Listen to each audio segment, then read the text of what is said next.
Anda udah menghabiskan puluhan jam kan? Udah ngedit sampai larut malam, dan akhirnya klik tombol publish dengan perasaan yang penuh harap. Tapi hasilnya sepi, view-nya cuma sedikit, dan rasa kecewanya itu luar biasa. Anda merasa sendirian, dan pertanyaan itu pasti muncul di kepala.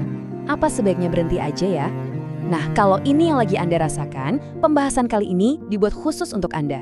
Oke, mari kita bedah sama-sama. Pernah merasa kayak gini?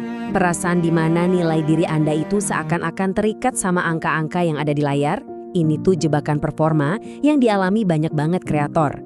Setiap video yang performanya jelek, rasanya kayak penolakan secara pribadi. Tapi Anda nggak sendirian kok ngerasain ini. Kenyataannya, perjuangan ini jauh lebih umum dari yang Anda bayangkan. Coba deh lihat angka ini, 97%. Itulah persentase channel YouTube yang nggak pernah sampai ke 10.000 subscriber. Angka ini bukan buat bikin Anda pesimis ya, tapi justru untuk menormalkan perjuangan Anda. Ini bukti kalau kesulitan yang Anda hadapi sekarang itu adalah bagian yang wajar dari prosesnya. Sebagian besar orang yang mulai, ya nggak bertahan. Pertanyaannya sekarang, kenapa? Dan gimana caranya Anda bisa jadi bagian dari 3% yang berhasil? Oke, mari kita fokus ke periode yang paling kritis, 30 hari pertama. Ini tuh bukan ujian bakat atau sebagus apa kamera Anda, bukan. Bulan pertama itu adalah filter psikologis. Di beberapa bidang kayak streaming, 55% kreator itu menyerah cuma dalam sebulan. Ini adalah pola yang bisa diprediksi, dan kalau sesuatu bisa diprediksi, artinya itu bisa kita atasi. Nah, ini dia. Penyebab utama kegagalan nomor 1, ekspektasi yang nggak realistis. Kita kan sering banget lihat cerita sukses instan di mana-mana. Jadi kita ngebayangin pertumbuhan channel kita juga bakal cepat. Tapi pas kenyataannya kita cuma dapat katakanlah 10 view, wah kesenjangan antara bayangan dan realita itu langsung menghancurkan motivasi. Ini bukan karena konten Anda jelek, tapi karena hasilnya jauh banget di bawah bayangan ideal Anda. Sekarang coba perhatikan tabel ini. Ini tuh memetakan perjalanan psikologis seorang kreator baru. Minggu pertama, optimisme lagi tinggi-tingginya. Ada beberapa view awal, seru kan? Tapi lihat deh apa yang terjadi di minggu kedua dan ketiga, stagnasi. Terus di minggu keempat, titik krisis. Ini sebetulnya adalah respon biologis yang bisa ditebak. Otak kita nggak ngerasain ada imbalan, jadi ya motivasi mulai turun drastis. Jadi poin kuncinya tuh ini. Otak kita itu terprogram untuk siklus yang simpel. Kita beraksi, terus dapat imbalan segera. Tapi dunia kreator itu operasinya pakai model imbalan yang tertunda. Anda kerja keras hari ini, tapi imbalannya mungkin baru datang berbulan-bulan lagi. Nah, ketidakcocokan mendasar inilah yang bikin bulan pertama terasa berat banget secara mental. Anda bukannya lemah, Anda itu cuma lagi melawan cara kerja alami otak Anda. Hambatan besar kedua adalah jebakan kesempurnaan atau perfeksionisme. Banyak banget yang kejebak di sini menghabiskan waktu berbulan-bulan cuma buat nyari mikrofon terbaik atau belajar trik algoritma, tapi nggak pernah nge-publish satu konten pun. Mereka nunggu momen yang sempurna atau peralatan yang tepat. Coba kita jujur deh sama diri sendiri. Perfeksionisme itu seringkali bukan tentang standar yang tinggi, tapi soal rasa takut. Takut dihakimi, takut gagal, takut konten kita dianggap nggak bagus. Dengan terus-terusan ada di fase persiapan, kita seolah-olah melindungi diri dari kemungkinan penolakan. Padahal, tanpa keberanian untuk merilis karya yang belum sempurna, nggak akan pernah ada yang namanya pertumbuhan.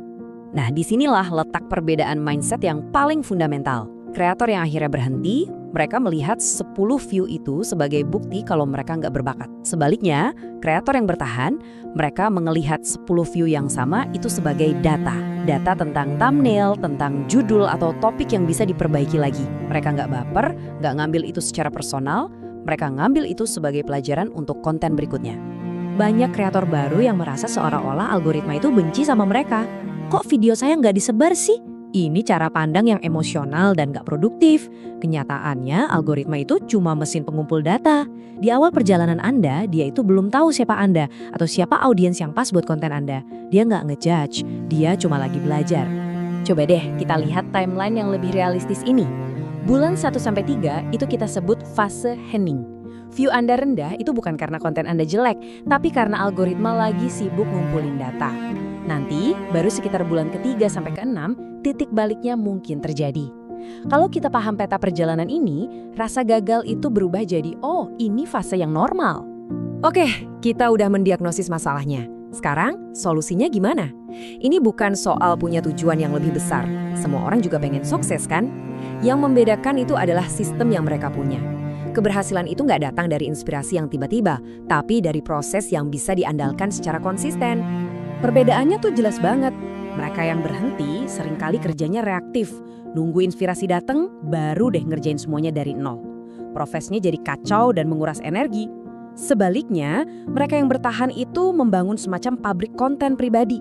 Mereka pakai alur kerja yang jelas, pakai template, dan ngelompokin tugas-tugas yang mirip biar lebih efisien. Jadi, gimana cara bangun sistem itu? Salah satu strategi paling ampuh namanya aturan 2 menit dari buku Atomic Habits. Jangan mikir, saya harus bikin video. Ganti jadi, saya cuma perlu buka software editingnya. Jangan mikir, saya harus nulis skrip. Ganti jadi, saya cuma perlu nulis 1 kalimat. Dengan membuat langkah pertama jadi gampang banget, Anda itu lagi meretas rasa malas dan mulai membangun momentum. Selanjutnya, sederhanakan alur kerja Anda. Banyak kreator sukses pakai sistem kayak gini. Pertama, satu tempat untuk semua ide, biar nggak ada yang hilang atau lupa. Kedua, satu blok waktu khusus di jadwal Anda untuk produksi, jangan nunggu waktu sisa. Ketiga, dan ini penting banget, fokus di satu platform utama dulu. Kuasai satu, baru berekspansi. Ini mencegah Anda dari kelelahan karena energi Anda tersebar kemana-mana. Anda sudah dapat semua analisis dan strateginya. Tapi, tahu semua ini nggak akan mengubah apapun kalau nggak diikuti dengan tindakan. Jadi, langkah selanjutnya yang paling penting sekarang ada di tangan Anda. Saya pengen dengar langsung dari Anda. Apa sih hambatannya? Apa itu perfeksionisme? Atau ekspektasi yang ketinggian? Atau mungkin Anda merasa kewalahan sama proses produksinya? Coba pikirkan satu hambatan terbesar yang paling menghantui Anda saat ini. Coba tuliskan jawaban Anda di kolom komentar. Dengan membagikannya, Anda nggak cuma bikin itu jadi nyata buat diri sendiri, tapi kita juga bisa membangun komunitas untuk saling mendukung dan mengatasi masalah ini bareng-bareng. Ingat ya, ini adalah bagian kedua dari seri 100 Hari Menjadi Kreator Sukses. Pastikan Anda kembali lagi untuk langkah selanjutnya dalam perjalanan ini. Sampai jumpa di pembahasan berikutnya.